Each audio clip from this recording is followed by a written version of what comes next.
Bom, boa tarde, pessoal. Vou começar uma aula aí de sétimo ano, a formação das monarquias nacionais. Por que é importante entender aí sobre a formação das monarquias nacionais?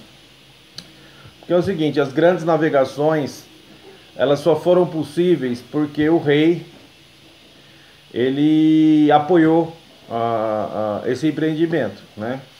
Então o rei tinha dinheiro para fazer isso, porque ele cobrava imposto de todo o país. Então ele pôde bancar aí as grandes navegações, que era muito caro, tá? Ele teve também o apoio da burguesia, porque os comerciantes sempre ganhavam aí com as conquistas e com o comércio que surgia sempre que se alcançava novos territórios, tá ok? Bom, mas vamos entender aí como que foi essa centralização do poder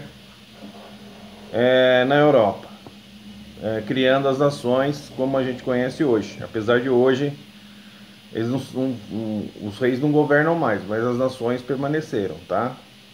Então vamos falar um pouquinho sobre a Guerra dos 100 Anos. A Guerra dos 100 Anos foi um período de mais de um século aí de guerra entre franceses e ingleses, onde os ingleses haviam ocupado o norte da França e os nobres franceses não conseguiam sozinhos expulsar os ingleses. Então o que aconteceu? Eles foram obrigados a se organizarem, escolher alguém para ser o rei, né? Então foi esse rei empossado, ele se tornou o comandante em chefe das forças armadas lá, e de modo que pôde unir todos os franceses sob seu comando para batalhar contra os ingleses, né? Então esses 100 anos de guerra levou ao fortalecimento do poder real na França, tá?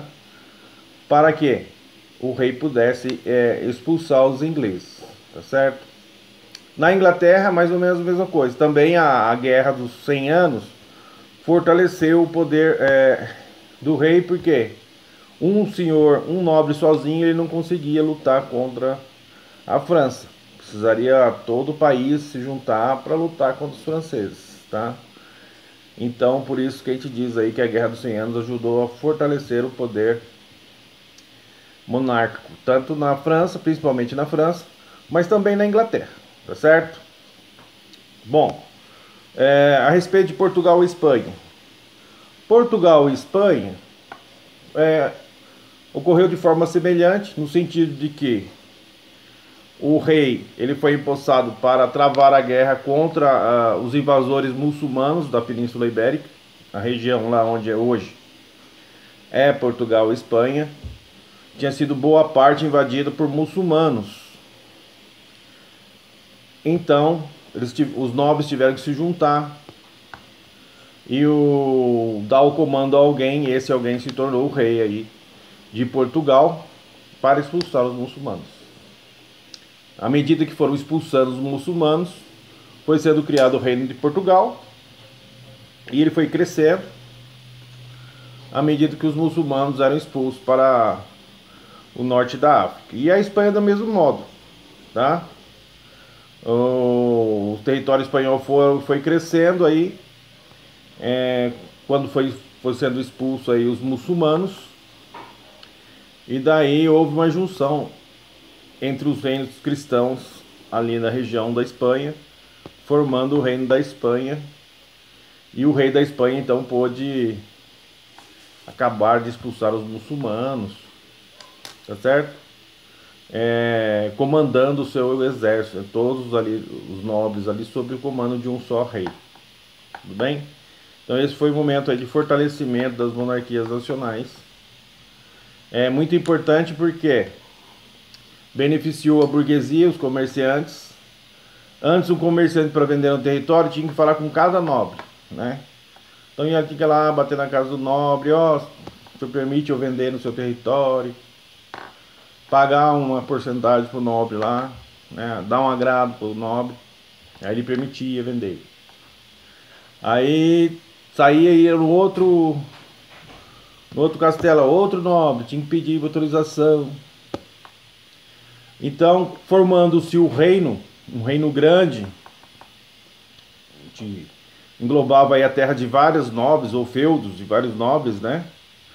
Os comerciantes pediam autorização para o rei, o rei permitindo que eles trabalhassem na região, então todo o país ficava à disposição daquele comerciante.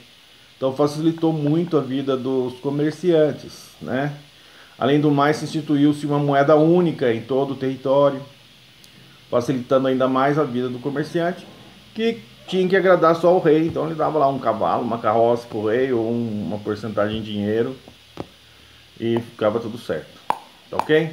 Importante isso também, que é o fato do rei de Portugal estar sob o comando dele, o exército português, permitiu que ele começasse